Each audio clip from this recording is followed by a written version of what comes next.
How to create GodMode folder to your Windows 10. Follow these simple steps. Let's go. Right-click on the desktop and create a new folder.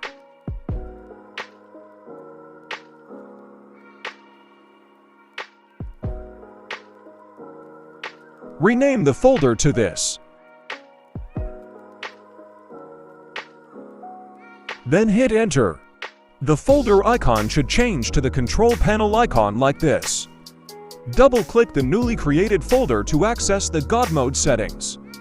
In here, you can access all the Windows settings in one click. But be careful when modifying settings in GodMode, as changing certain settings may cause issues with your computer. Try these tricks and see how cool this is. Thank you for watching. For more video like this, don't forget to follow and subscribe to my channel.